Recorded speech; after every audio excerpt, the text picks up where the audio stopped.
It's time now for our political insiders, Charlie Giroux and Tony May joining us today. Guys, as always, welcome. We'll talk about healthcare. Healthcare.gov came up on my computer quickly, but I haven't tried to do anything with it, so can't get into that. But today, you were number 17 in today, Rob. No. I knew you were going to start early. Knew he was going to start early. Yeah. I'm going to direct this question to you, Tony. Today there's some debate. The president is still using the term Obamacare, but Jay Carney says, asked the press not to use that anymore, to call it the Affordable Care Act, because there's been polls done that say people like the ACA better than the term Obamacare. Even though it's the same. Right. So why would the president keep saying it? Because until all of the glitches are ironed out, it's just as well as he let people think that's Obamacare and save the goodwill that we have for the Affordable Care Act.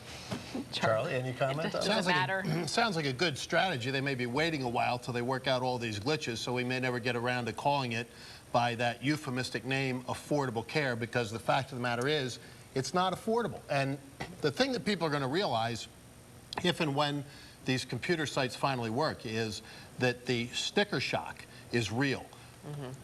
Premiums are going up. They're not coming down as promised. You're not going to necessarily be able to keep your doctor as promised. The nightmare of Obamacare is going to be fully realized once these things finally work, and Lord only knows when that's going to be. They're talking now about a one-week window between Christmas and New Year's, when I know Tony's at his productive best, but most of us are, taking a little time off. Well, here on the website it says 118 days left to enroll. Is that wise to still have that up there with all the problems? I mean, if I was needing to sign up, that would scare me if I wasn't able to. Well, I think they're trying to create a sense of urgency, Tanya, but I believe that ultimately that deadline, like so many with Obamacare, will get pushed back. And I think Charlie's right there. I mean, I think that these deadlines are flexible. The thing that we always have to remind ourselves is this is a whole new way of buying health insurance for 30 million people who've never bought insurance before at all in terms of health care, medical insurance. So we're all learning as we go along. It's not like, you've bought 4 or 5 cars in your lifetime and someone gives you an opportunity to buy a car on a government website. This is buying insurance, making choices in health care. This is something that very few of us have experienced before. And because it's so important, would it have been wise to make sure this worked correctly before? I think you've asked that question before. And if I hadn't said, yes, you are right, Tanya, let me I don't think you've ever said that. So let's mark this tape today, because I don't think I've ever heard that. Ignoring anybody. It took me that long to get to prices. I was just letting Tanya go. She was doing great. All right, we should talk transportation. Let's go to That was my little experiment. See how long it would take. So you're into prices already? Yeah. Now he's depressed. Okay. Some of them, but they say they may not apply. But anyway, I didn't fill out all my personal information. Yeah. So. All right, moving on to transportation. So no now. concerns over privacy at this point I anyway. don't know. Honda has Michael Not Bolton yet. on their advertisements. These guys are hard to deal with when it comes to health care. Yeah, it is. And that issue. But anyway, transportation passed, it rolled out. We're going to see construction start in the spring.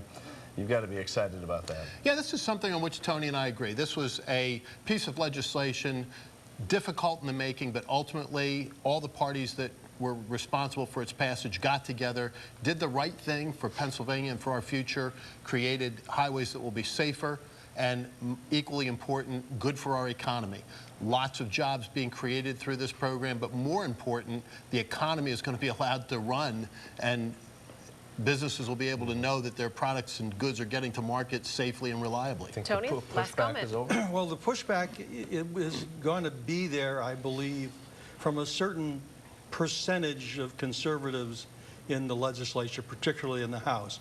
I don't think it's enough to really stop the bill in any substantive way, but they're going to make their noise and have some. And Charlie would know better than I, how many there are who are that conservative who think they'd gain some traction going into an election year by trying to gum up the works. That's a good question, Tony. I don't know the answer to that real quickly. I mean, at this point, it remains to be seen, but I know this. A lot of folks that voted against us are not going to raise a ruckus, and some of the most conservative members in the House voted for the bill. I'll tell you who's raising a ruckus, our producer. Yeah, right we now. got to wrap there.